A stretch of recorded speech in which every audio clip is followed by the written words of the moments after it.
Welcome to Diggers and Dozers, almost live. Now, regular viewers will know that we like to catch up on a fairly regular basis with the team over at Ritchie Brothers to get our take on what's happening in the used equipment world. We normally do that via a live stream, but this month it's very, very different because the team at Ritchie Brothers are absolutely up to their eyes with a record-breaking sale. So before we get over to talking to Rupert Craven at Ritchie Brothers, let's take a look at just what's on offer at the moment.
Thanks for joining us, Rupert, as ever. Very first question, I guess, is we are talking here about a record-breaking sale.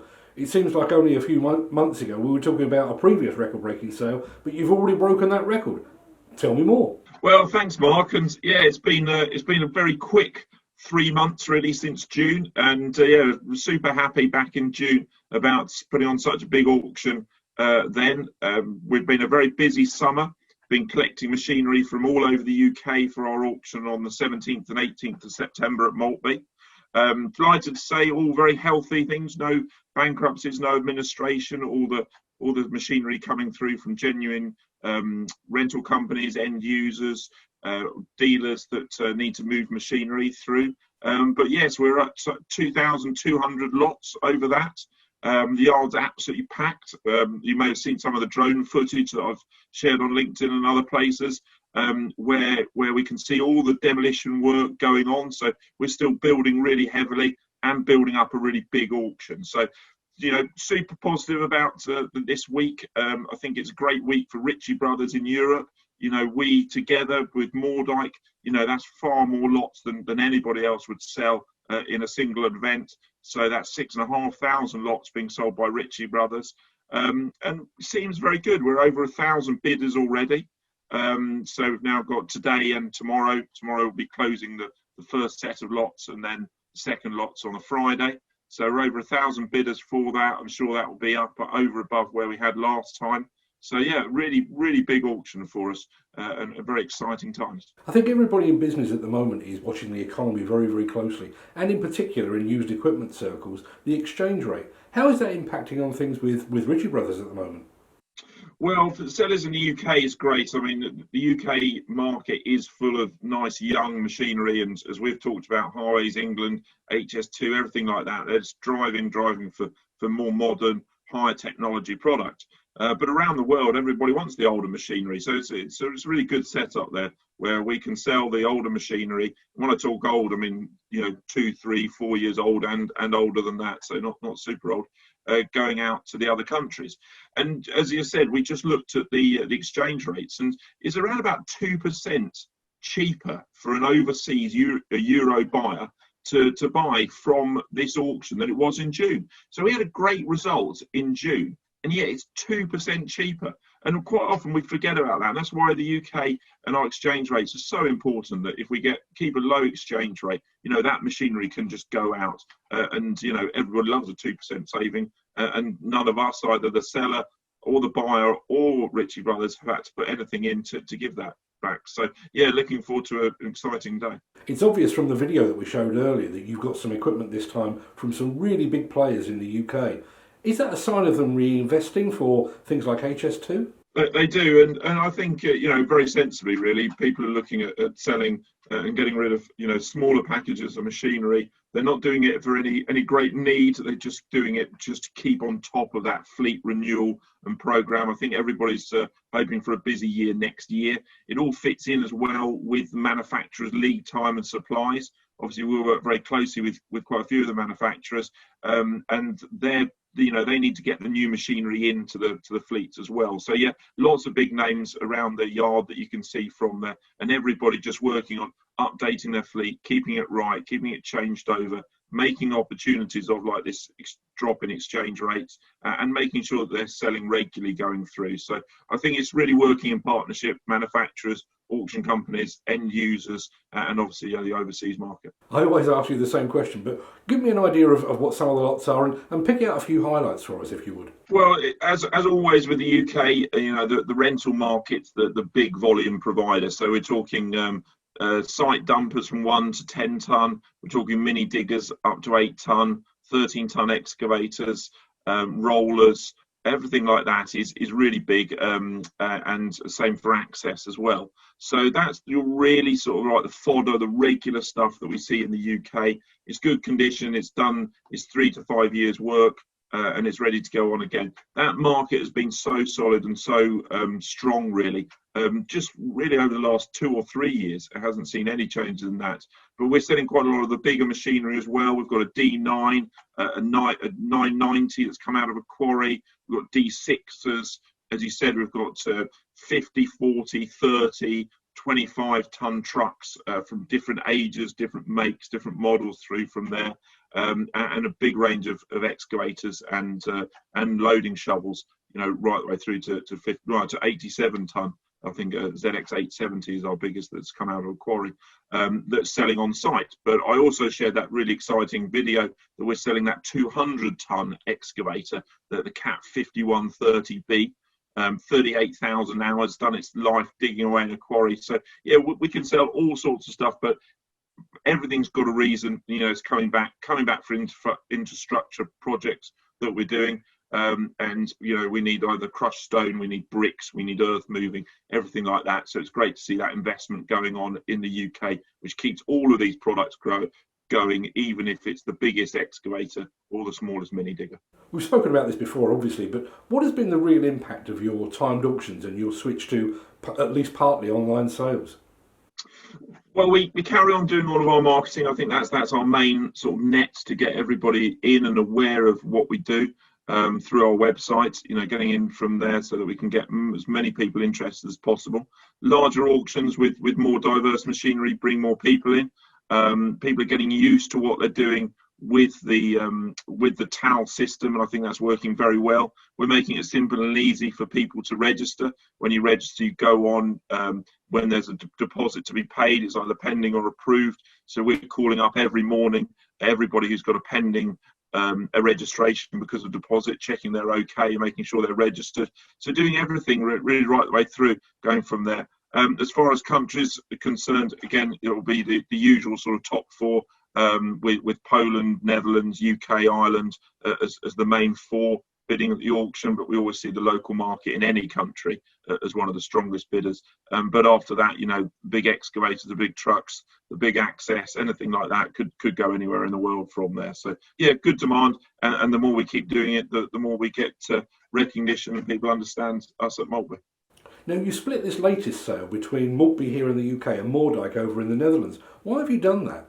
Well, it's all about the seller for us. You know, it's doing something that's the most straightforward, the most simple. Often that is delivering it to your most local auction site, which you know we can facilitate that easy, get it into the UK, go from there. It could be the fact that they want to take opportunities and send it far away.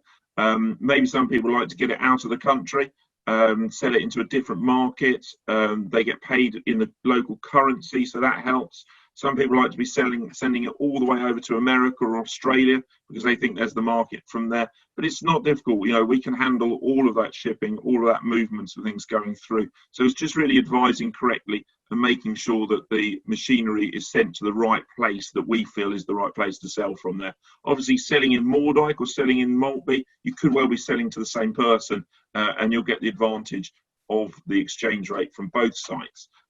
Because of the buyers buying from abroad, but it's just important to make sure that the seller's really happy and we're really going through the right process with them.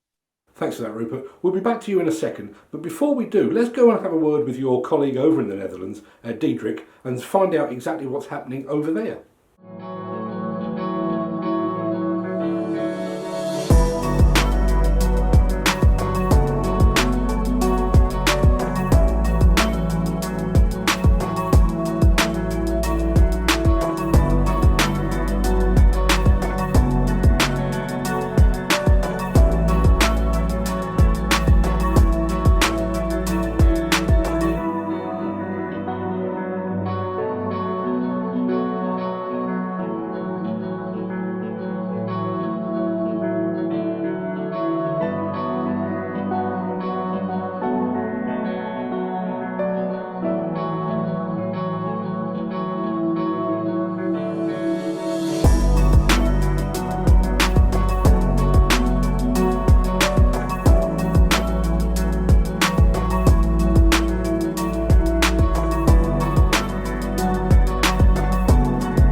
Now, it's clear from that video, Diederik, that your facility at Moerdijk is absolutely enormous. Can you give me some idea of the scale of that operation? Yeah, thanks, Mark. Thanks for having me here.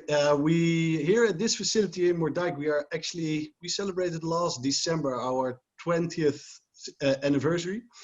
And you say massive. It actually is. It's the largest auction besides one in Canada and 3 in the US. This is the largest auction in the world. And that's because it's situated exactly between the harbor of Rotterdam and the harbor of Antwerp is Moerdijk. And Moerdijk has its own harbor itself as well. So this is not really a Dutch auction. This is really an international auction where you will see machines coming from all over the world and going from all over the world. And that's why this auction place here in Moerdijk is so big, so we are here already for many years, and today huge auction again. It's normally we have 5 auctions in a year. This year, strange year, we have 6, and today, tomorrow, and Friday we will be selling more than 4,000 lots. We already having now 2,500 registered bidders, and normally round about 90 and last auction over 100 nationalities of people buying at the auction here in Moerdijk. It's interesting to note that even though we've got our own sale here at Maltby in the UK, you are selling some UK equipment over in Moerdijk as well. Can you tell me more about that? Yeah, that's correct. That's what I said. It's not typically a Dutch auction here. We see people consigning to our auction and buying from our auction from many different nationalities. And we see more and more equipment also coming from the UK being sold here in the Moerdijk yard. I know this is a pretty broad question, but do you find the equipment that's being sold at Moerdijk is different to that being sold perhaps in the UK? I don't really think there's a whole lot different. It can also differ from auction to auction, actually, but I would say it's probably more the same, but in a different size. But yeah, of course, sometimes we have big rock trucks, but yeah, also every now and then you will have that in the Maltby side. It's more about that when you see things changing and having more equipment here coming from the UK, it can have different reasons. People want to sell in euros instead of pounds can be a reason. It can be that a particular type of equipment is more scarce over here and the value is higher, or it can have different reasons, and that can change from time to time, even from auction to auction. As you're probably aware, we speak to Rupert on a fairly regular basis to get a handle on UK equipment sales and used equipment sales. But how is the European market faring? If I look to the price level, for instance, we continue to have a real strong and high price level. And I think that's because, and that's more locally here. Here in the Netherlands, there's a very strong part of traders active, buying at our auction, and these guys are very used to our auctions. They were always active at our auctions, but now added to those people, we have more and more also end users participating at our auction, because we changed totally to our online platform here during our auction. So we don't have the theater open for live bidding anymore. It's all going via this timed auction platform, and that you see that more and more end users are participating as well. So more bids came in, and we reach a higher price level than probably what we would have reached last year pre-Corona time. You've reported a growth in sales direct to end users rather than through dealers. Why is that? Yeah, I would say between 10 and 20% more end users buying compared to September auction last year. Why end users are buying at our auction and selling our auction is changing, because where in the past, especially here locally, it was very common to have equipment standing still for quite a while in their yards, waiting for a new project to come. Is now the behavior is changing, that they will buy for a certain project is over, they will sell it. When the new project is there, they will buy new or used equipment, especially for that project. So they will have less machines standing still on the premises. So that activity and that behavior is changing. And I think that's also a reason why we will see more activity from end users compared to what I said in the past. We always have and had and probably will have traders or dealers, how do you call it, active here in Moerdijk. A sale like this must be an absolutely huge logistical challenge. How do you go about handling that many items of equipment? So we because it's so international, we've also got third-party logistical firms and companies based here in Moerdijk, having an office organizing that for customers. But we also got our Ritchie Bros Logistics, who can organize that for customers, and they can organize the transportation and the logistics to everywhere in the world, from here to the port, from the sea transport and further on. And it's I would say that the majority is going to the Rotterdam and the Antwerp harbor, which is, I would say, on a truck. Rotterdam is half an hour, Antwerp is 40 minutes from here, and our Moerdijk harbor is around the corner, is 5 minutes from the yard. I know it's a tired question, but I have to ask, what's been the impact, as far as you're concerned, of the coronavirus and the COVID-19 pandemic? I can be very honest with you, Mark. It's when Corona came around the corner, we were also what would happen? What would happen to the auction? What would happen to the pricing, etc.? And to be honest with you, I'm also very surprised that the appetite for buying is still so strong at our auctions. The participation of the people who want to register to bid and who are really bidding and buying is increasing auction after auction. And yeah, logically, normally when a crisis hit in, you would have expected something else. And the story is rather positive instead of negative when you would have guessed it when a crisis did hit in. And so, yeah, in general, appetite for buying, the number of participants in the auction, selling and buying, it all increased. And yeah, that makes me a happy person, Mark. Many thanks for that, Diederik. Really appreciate you taking the time to see us. We're going to head back to Rupert now, but thanks ever so much for your time. Welcome back, Rupert.